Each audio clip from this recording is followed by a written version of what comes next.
All right. Hello, everybody, and welcome to this week's Parler podcast. We have an amazing guest this week, Phil Robertson of Duck Dynasty, self described self quarantine for 40 years uh, out in the woods. Hunts and fishes, what they eat, and they look out for their own out there. And we're here to discuss Jesus politics this week. Welcome, Phil. It's great to have you. Good to be here. So I had recently read your book about 3 weeks ago, and I found it extremely insightful because a lot of what it was based in is the idea that you should have your beliefs in something bigger than an individual. We're not following people; we're following ideas, and we should vote for people based off of the ideas that they kind of preach and believe in, not based in the person. Is that accurate description? I would think it's accurate enough. One of the things that we are currently witnessing, I'm 74, so I've been on the earth 74 years, a little longer than you.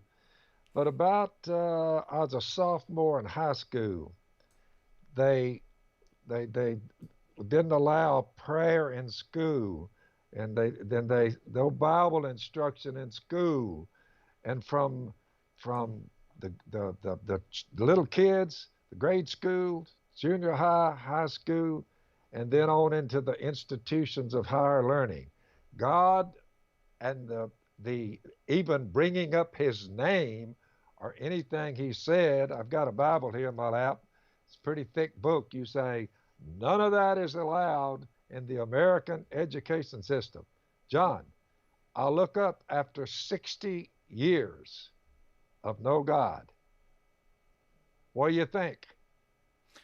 I think our schools are pretty horrible. I think the education system isn't great, and we've seen a lot of people focusing on priorities that probably shouldn't be. So that's a fair So you statement. got so you got Hollywood, the entertainment business.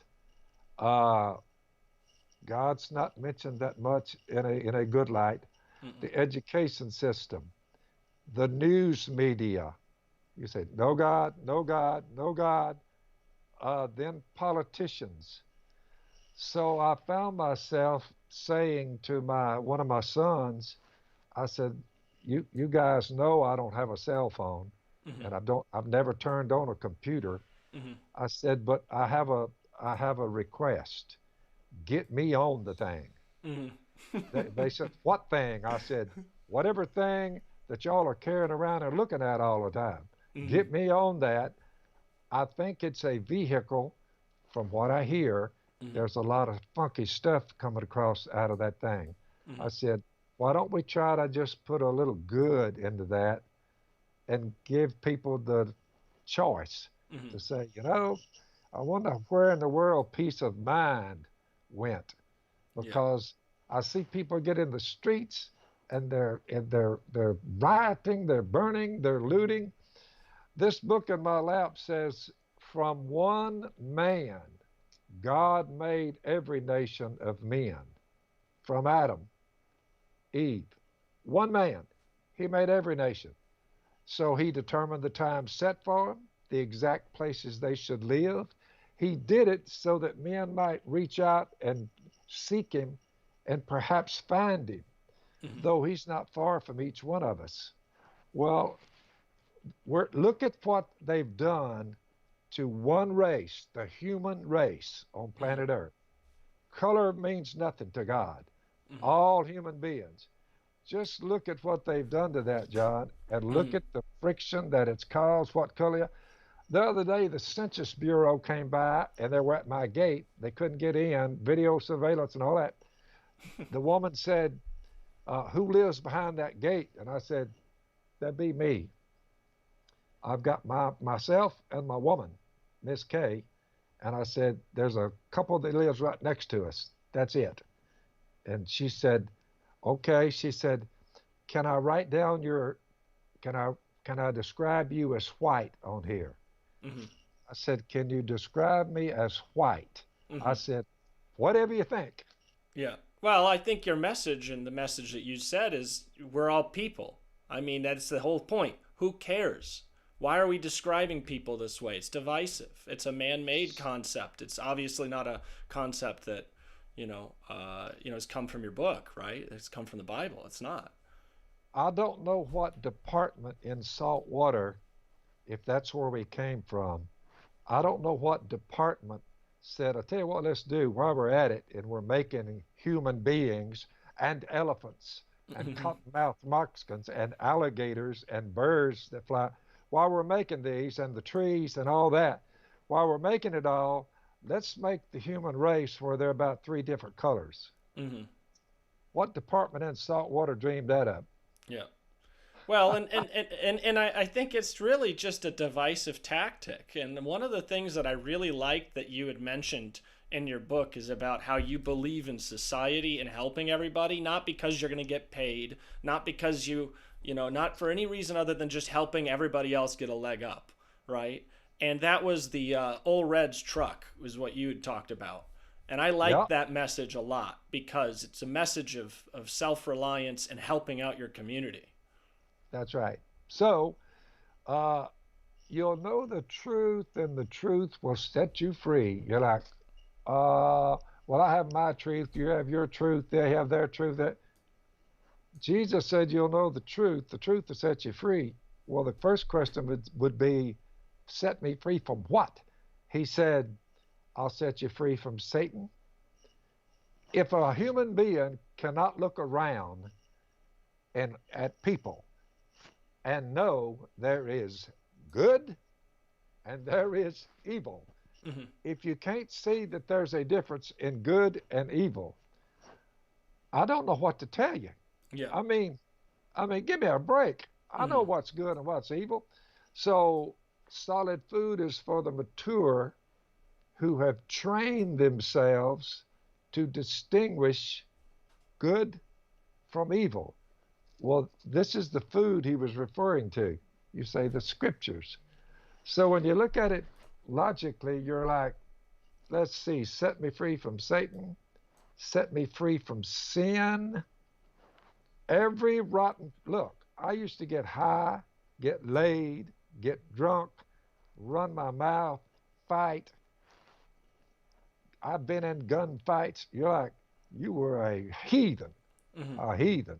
Somebody comes along, and I sit down when I was about 28, and I looked into the one that would set me free from Satan, sin, guilt, law, having to be perfect, and the grave. When I saw that, I said, how in the world? I have 2 degrees from Louisiana Tech University. How in the world did I ever miss that? Mm-hmm. So I embraced him, and the rest is history. Decided I would make a duck call. I know what birds sound like, birds, ducks. So I built these devices that sounded like them. We have a capitalistic system. I didn't sign any papers. I didn't ask for anyone's permission. Mm-hmm. I just went out there at a shed and started building duck calls. Mm-hmm. And I put a board up, and I said, what we're going to call it? And they said, call it Duck Commander. I said, good enough. Duck Commander worldwide. Mm-hmm. And I started my business, and I ended up a multi-billionaire. Mm-hmm. Now, That's how someone it's says, supposed well, to be, by the way. That's how it's supposed to be. look, so I thought, and they're going to badmouth or maybe say I've got white privilege. I'm Mm-hmm. like, I worked my tail off. Mm-hmm. I fished the river until the duck calls started taking off. First year we sold duck calls, gross sales $8,000. Mm-hmm. Next year 13.5. Next year 22,000. Next year 38, and that went and it went up. 40 years later, my college buddies located me and they said, Phil, they said, we all said when you were fishing and building those duck calls that you were an idiot because you weren't using your education. They Mm-hmm. said, now we figured it out. You're a genius. Mm-hmm. I Well, went from idiot to a genius in 35 years. I think that's pretty much how it always goes. That's how it always goes. If you're doing what everyone else is doing, then you're not going to be successful. And that's why capitalism is so great, because everybody can do whatever they feel is best and come out on top. Therefore, Mm-hmm. I write this book and I mention make sure they're capitalists Mm-hmm. because there are people now, and old Karl Marx, Mm-hmm. his group, these university professors, they point them toward old Karl Marx. And you look up and you say, wait a minute, we're going to deal with this socialistic thing again that came from Mm-hmm. Karl Marx and that bunch? Are y'all crazy? Yeah. It's the I sounded like birds and became a millionaire. You're Mm-hmm. like, capitalism, Well, trust in God, yeah. trust in capitalism, work Mm-hmm. hard. Yes, 100%, 100%. And you know, the other reason why capitalism I think is so appealing, especially you know, with regards to the Bible and religious teachings, is because a lot of the book. Yeah, I'm not talking about your book now. I'm talking about, you know, I'm talking about the Old Testament specifically. It Yep. teaches a lot about self-reliance and not depending on other people. It talks about what's right and what's wrong, making your own decisions for yourself, which plays into capitalism. You can't have socialism and be religious, in my opinion, because you're putting all of your power in a handful of people. You're giving up the lessons that you're supposed to have learned. Make it your ambition. This is a Bible verse. 1 Thessalonians 4:11. Make it your ambition to live a quiet life, to mind your own business. Uh, Sounds good to me.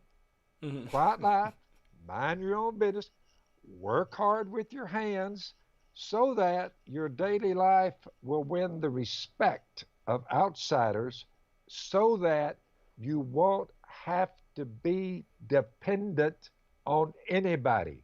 Mm-hmm. First Thessalonians 4:11. But when I read that as a young buck, young Christian, I read that, I said, you know, that would be a good way to roll. Mm-hmm. Quiet life, mind my own business. That's why I said I've been under self quarantine.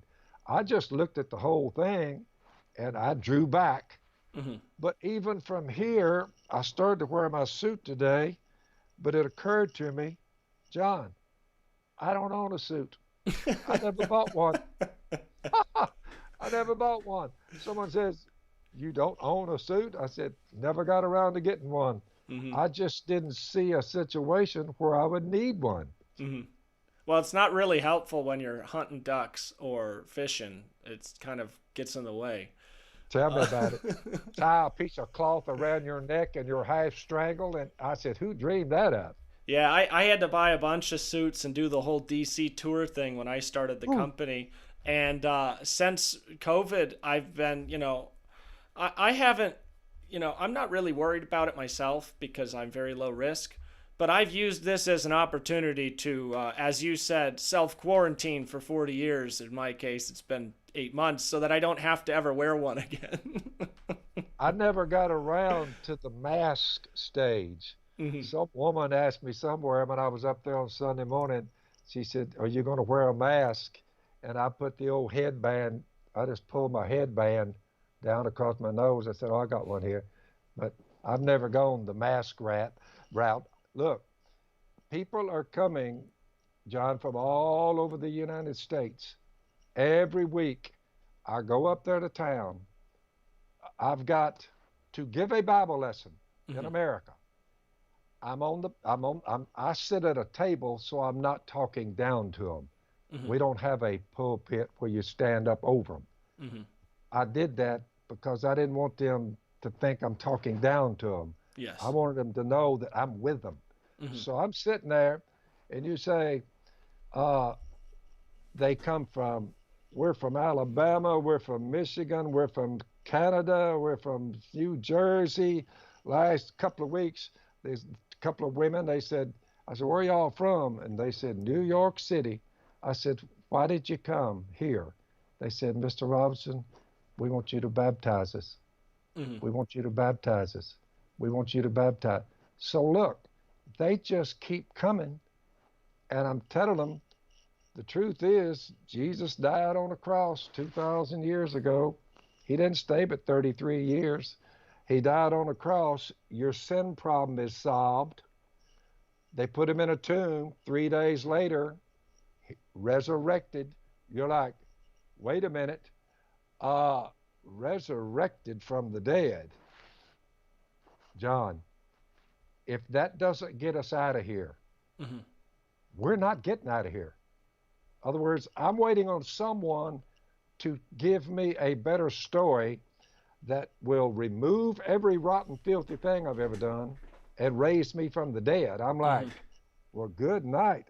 It's eternal health care, and unlike the government health care, it's free. Yeah. Well, it's So something I'm to look. like, I'm It's all hope. in. It's I, hope. We well, had eight yeah, years of hope and change, but that's really hope, is what it is. Is it's giving you something to look forward to, really, not smoke and mirrors like what we had before. And the thing that I really appreciate about a lot of this stuff is, and I said this to you before we jumped on. I said, look, I'm not religious at all, but I like what the book teaches people, and a lot of it I find it very difficult to believe. But what I like is the lessons, and I think everybody should be exposed to the lessons, regardless of whether they want to believe in God and they want to think Jesus is King. If they don't want to believe in that thing, in any of that, then that's fine. They should at least be exposed to the lessons about self-reliance, making the right choices, doing the right thing. This is something that every school should be given, not necessarily because we want to convert people, but because they need to learn this stuff. That's the first yep, step. yep. One thing that I've noticed, and I'm like you, this is the wildest read I've ever participated in. Hmm. I mean, when I read the Bible, I'm like, what? Hmm. So the more I read, I said, but it does answer where the cosmos came from. Think about it. You're like, there's no cosmos, and all of a sudden, there is a cosmos. I'm like, Mr. Professor, what? How did that get there? Hmm. They said, well, we think maybe there was a large explosion. And I'm like, what exploded? What was there before the cosmos? Hmm. And they said, nothing was there. I said, well, how could nothing explode? Yeah. Nothing couldn't explode. And I'm looking at a cosmos. I'm like, well, good night. This thing is huge. Well, where did I come? God said, I made the cosmos. Where did I come from, Lord? I made you. Uh, what am I doing here? He said, tell people about what's happened to you. Tell people about your hope. Tell people about peace of mind. Look, Hmm. fruit of the Spirit. Love, I don't see the downside. Joy, I don't see the downside. Peace, I said, I don't see the downside with that kind of quality, that kind of behavior. Love, joy, peace, patience. Ha! Look at our world. Hmm. Patience, goodness, gentleness, faithfulness, self control. Those are the fruit of the Spirit that God gives you where you can be that way. You say, Rob, can it be done? Yeah, it can be done. It just takes an effort to say, this is a good way to roll. Hmm. So I go years and I never hear profanity. Hmm. Not a word. None.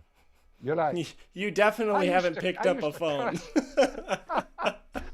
John, I used to cuss like a sailor, but I said, uh, don't let any unwholesome talk come out of your mouth, any kind of profanity, coarse joking. I thought, huh, not even a hint of immorality. I used to be immoral. I look up after 45 years of my wild life, my woman telling me, one of these days, all that whoremongering you did, one of these days, somebody is going to come out of your past, probably children or whatever. I thought, you reckon? She said, you got a good chance. She said, I hope it's a boy. Well, 45 years goes by from the time I repented. Some young lady checked her DNA or family heritage, and they all were pointing to me. So she has her blood checked, DNA, I get mine checked. It's a match. So here comes a daughter I didn't even know I had. She walks up and hugs me. She said, I finally found you. I said, girl, I had no idea. I said, what can I say? I'm sorry I was immoral, but it made you. I Hmm. said, so you know what? I love you. So she's in their family, lives right next to me now. I said, come on down here, join your dad, and That's life goes on. that's great. That's how it should be. Yeah, and it's funny that you mentioned that you haven't heard cursing in however many years because you haven't been on the internet much. I'm assuming because that's all it's filled with nowadays, and people all That's what hate they each tell. other. That's what Yeah. they tell me, and I'm like, how would you like a life every day to get on a little black box Hmm. with that kind of profanity? I'm like, give me a break. Surely the human race can Well, get up on a little higher level. well, my whole goal was starting Parler, which was the social media, or which is the social media we're broadcasting into right now, uh, was to solve the partisan problem of everyone hating each other. It was at least a place for people to come by and parlay, which is a word to have a conversation.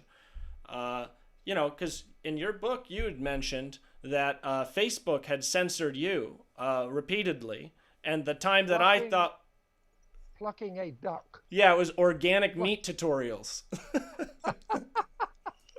I'm plucking a duck because they eat a lot better if they don't have their feathers on them. You need a kind of like a chicken. You need somebody had to get the feathers off before you could have Mhm. fried chicken. So I'm plucking a duck, and they sanctioned me, censured me, and I said, "What?" I said, "We got to pluck the duck in order to have the duck gumbo." So I'm Mhm. plucking them. I said, "Are these people nuts?" Well, Well, I like, laughed that one off. 3 months goes by, we catch a bunch of catfish. mhm. We're hunters, fishermen. So I'm showing them how to skin catfish in a hurry and filleting them out, and we're going to have fried catfish. They censured me, said, nope, that's what they call it. Uh, I don't know, some kind of, uh, they it's, they make up words. They do. They have like a whole team of experts somewhere in a room thinking of new ways to define stuff as being yeah, evil. violence. They said it was too violent. I I see. said, well, you can't eat the catfish with a skin on him. I said, filleting fish, get the scales off. I said, cut up a chicken. Hmm. I said, you can't fry them with the feathers on them. I said, have you looked at the billions of tons, metric tons of produce, dead hogs, dead cattle, Hmm. dead, I'm like, fish. I said, what do y'all expect that to be cleaned and dressed? Hmm. But that's why kudos to you with this thing you got going now, that you don't censor somebody for plucking a duck, for crying out Thank loud. you. Freedom of speech, man. Thank Look, you. if somebody's running his mouth, let him talk. If Hmm. somebody's cursing, let him curse. I don't hold it against them. I Hmm. just point them to Jesus. Said, why don't check this out? I used to really have a filthy mouth, but I don't anymore. Well, it's So, funny because when you allow people to say everything that they want to say, it seems to actually be a lot nicer of a place than a place where they are not allowed to say very much and they're restricted on what they're allowed to talk about. hey, Be- the other night I did a Blaze TV thing, and I kind of chastised. I love him. Mhm. I've met with him about 3 times Mhm. about spiritual matters, the Mhm. President of the United States, Donald J. Trump. But the other day with that debate, I Mhm. said, Donald, I said, you got to let your opponent talk. You Mhm. cut him off too much. I said, let him talk. I said, 120 seconds. Mhm. I said, just sit there, let him talk. Pence did it last night, basically. He let Mhm. Kamala Harris run her mouth, whatever. Mhm. I said, Trump, you jumped the gun too many times. I Yeah. said, you got to be more self control than that. So I said, but believe me, I'm not deserting you over your debate performance. I said, I'm just telling you, man, you need to just self control. Let them lie. Let them say this and that. Then you come back with your argument. I said that would have gone a lot smoother, and Mhm. it would have done better for your Yeah. voters. I really wish the debates would have been very respectful, where people, I mean, I get it. They're both competing for office, but you don't have to hate one another while you do it and get the whole world to think this is how you're supposed to talk to people you disagree with. I would have There really you go. preferred something like nicer. Even Yep. if they're both at each other's throats in the ads and everywhere else, at least on the debate stage, that would have been a great opportunity.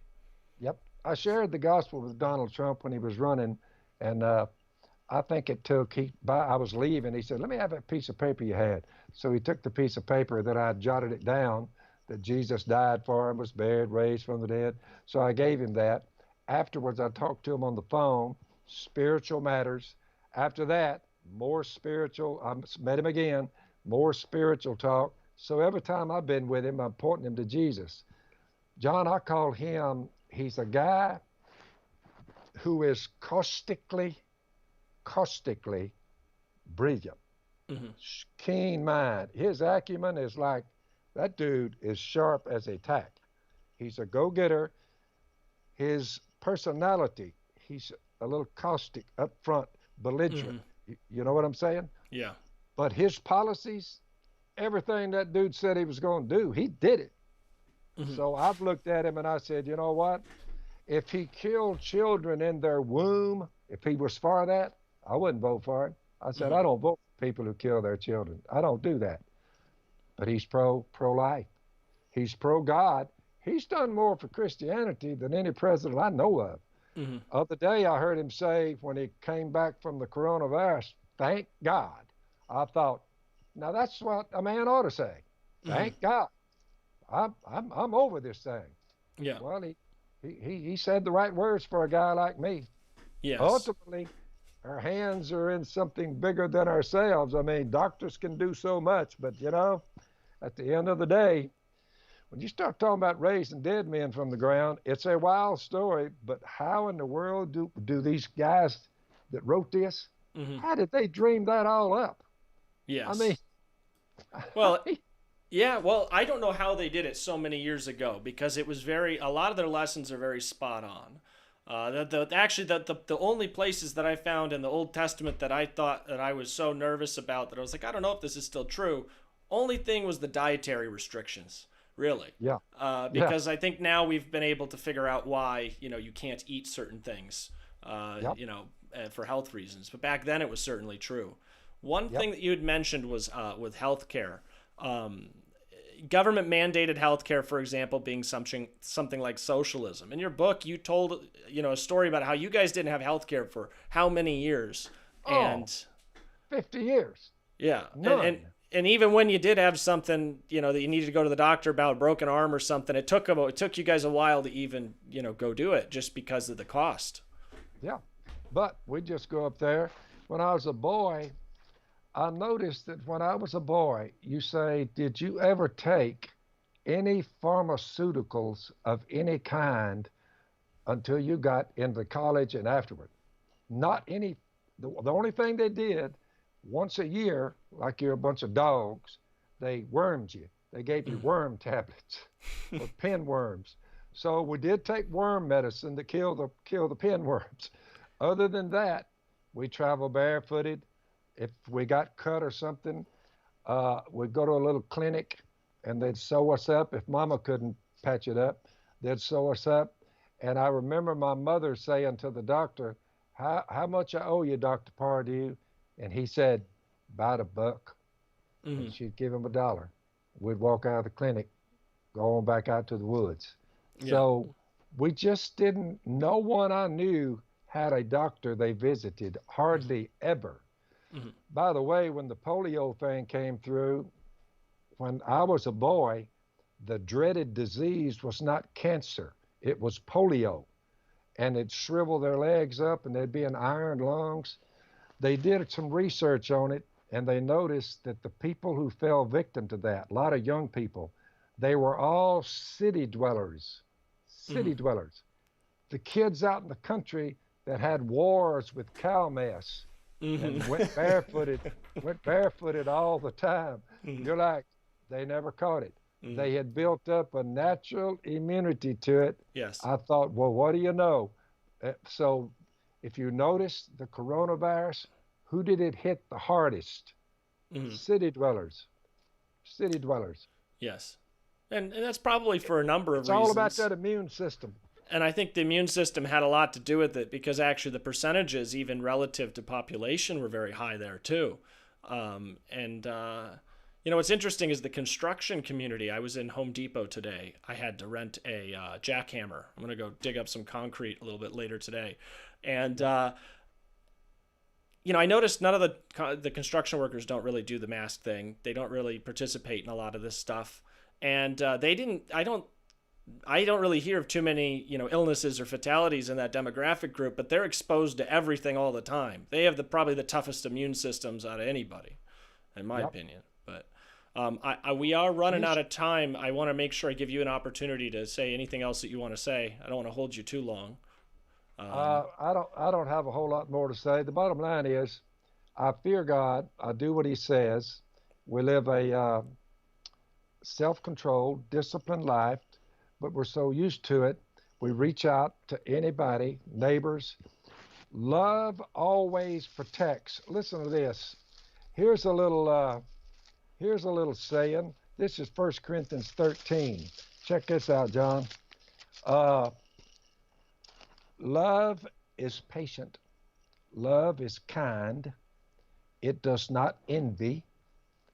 You're white, you're black. You have people argue about envy, envious of each other. You have mhm. it, I don't. You owe me. It's you got one up. It's an argument. Yes. Love does not envy. It does not boast. It's not proud. It's not rude. It's not self-seeking. It's not easily angered. It keeps, listen to this, it keeps no record of wrongs. You're like, that is cool.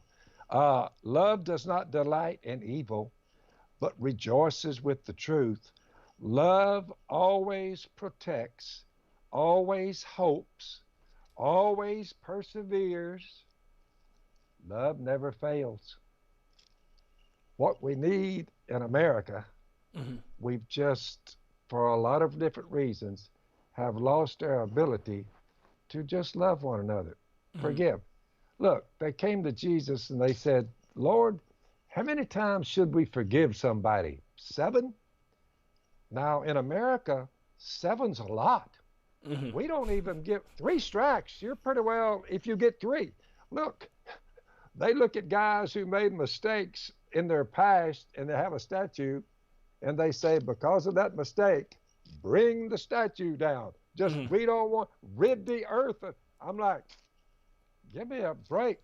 They said 7, and Jesus said 70 times 7. Hmm. Because if I started counting up every time I had a misdeed in Hmm. my life, John, we'd be here for the next 4 hours Yes. talking about each other's sins. Hmm. So Jesus said 70 times 7. Yeah. Therefore, when you look at a cross and you say, that's what removed my sin, Jesus strung up like an animal, never made a mistake. And his final words were, forgive them. They Hmm. don't know what they're doing. And that saved the world from their sin. Hmm. So I'm a guy who is into God. It's a wonderful thing, is all I can tell you. If you want to get in line with the ones, well, just come on down here on the river, boy, and we'll go down there in the river and get this thing on. Somebody said, are there alligators down there? I said, we've killed most of them. There's a few left, but you'll be all right. The cottonmouths probably is worse than the gators, Hmm. but we just take them to the river. That's So amazing. if that ever hits in your heart, John, load up and come on, son. Sounds good. It would be worth it for sure. And thank you very much for coming on here. And I wanted to remind everybody out here on Parler too. We got to pick up Phil's book, Jesus Politics, wherever you buy your books. I got the Audible one. It was very, very nice. And most importantly, it teaches people of whether you're religious or not. It teaches people to have beliefs in ideas, doing what's right, making decisions for yourselves, knowing the difference between good and evil. This is really important, especially today. And so, whether you're religious or you're not religious, if you are religious, it's also very good. There's a lot of very good quotes in there. Make sure you guys get it. I'm genuinely serious about this, so make sure everyone gets it. I think it's awesome. So, thank you so much for being on here, Phil. And See thank you, you to the man. Parler community. See you See ya. guys. See ya. Yep.